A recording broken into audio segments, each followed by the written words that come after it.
For our very own Karl Spring, ladies and gentlemen. Come on, put your hands together.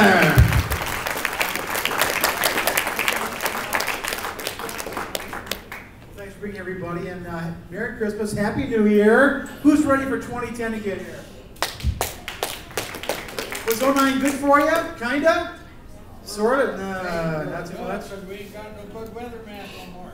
Wow, is that a compliment? Thank you, I appreciate that. Well, I still do the weather. I also sell cars at Luther Family Chevrolet. I don't mean to plug that, but you said you're looking for me. That's where you can find me. Although there, instead of going by Karl Spring, when I sell cars, my name is Fakey Schmoozer. So come see me, Fakey Schmoozer at Luther Family Chevrolet. All right? Well, you know, one thing I like to do too is read the news once in a while. Now, you see, when I listen to the news, one thing about the news, it's all bad, right? You watch the news, you're depressed. At the first segment, you want to kill yourself or somebody else. So I do the news a little bit differently. These are news stories with a little bit of a twist, okay? You may recognize some of these as news stories. For instance, as you know, after the attempted bombing of a Northwest Airlines flight bound for Detroit by a Nigerian last week, the Transportation Security Administration has instituted a new policy for in-flight restrictions. For the last hour of a flight, you can't get up, can't use the bathroom, and must keep your hands where flight attendants can see them. Officials feel this will cut way down on both terrorist bomb attempts and pocket pool. Are you playing pocket pool? No, it's a bomb. Oh, that's okay then. All right. And investigators have found that the Nigerian suspect in the attack, Umar Farouk Abdulmulatab, comes from a wealthy family, actually, but he was tired of his boarding school upbringing and fantasized about becoming a Muslim holy warrior. He described himself on the internet as being depressed and lonely. Well, in Detroit, a prison inmate named Bubba has told his friends that he'll rename Abdullah Mulatab Abby, and he won't be lonely anymore. May not be a warrior either. Now, because of the bombing attempt, U.S. airline passengers are now being frisked at random, including babies. Have you heard that? They're frisking babies. This has already led to a lot of upset infants and mothers and hundreds of screeners with what airline officials are describing as stinky, poopy hands. I've changed diapers, I know, I remember. Canadian transportation officials have banned most carry-on luggage for U.S.-bound travelers.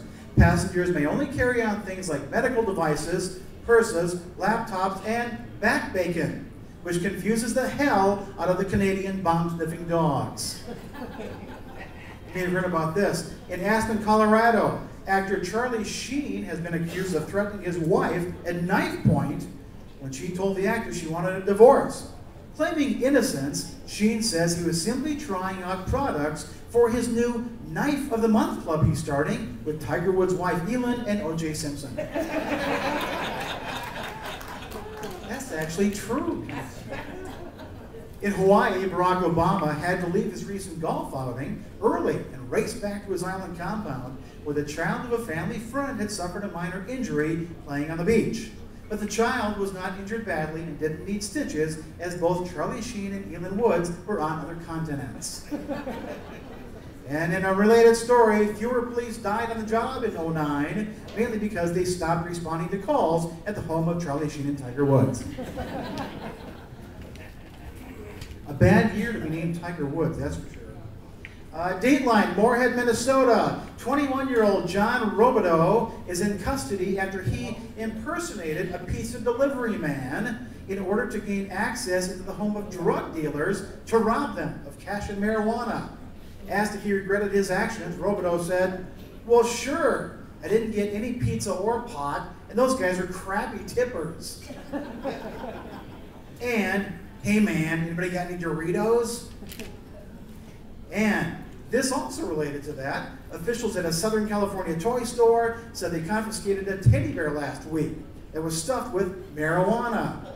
The owner of Toy Town said he got a big box last week. When he opened it, he noticed the teddy bear's tummy was hard and crinkly. The bear was stuffed with 3 large vacuum-packed bags of pot and had been mailed from Moorhead, Minnesota. Damn it! John Robideau explains from his jail cell.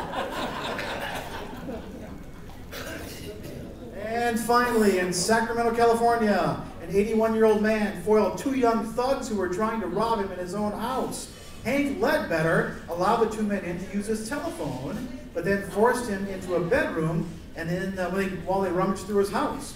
When Ledbetter came out of the room with a shotgun, he started blasting holes through the walls of the house, chasing the hoodlums away. Ledbetter said he didn't really have anything of value in the house. He just wanted to get those whippersnappers off my damn lawn. That same night, Ledbetter received a phone call from former Vice President Dick Cheney, who said, "Hank, you're my kind of guy, you cranky bastard." That's it. What's my name? Figgy Schmoozer. Happy New Year, everybody. Thanks for coming. Thank you, Karl. Let Karl hear you loud and clear. Come on, Karl Spring, ladies and gentlemen. Very wonderful man, very wonderful man. We hope to see more of Karl in the year 2010. Did you go to church for Christmas Eve?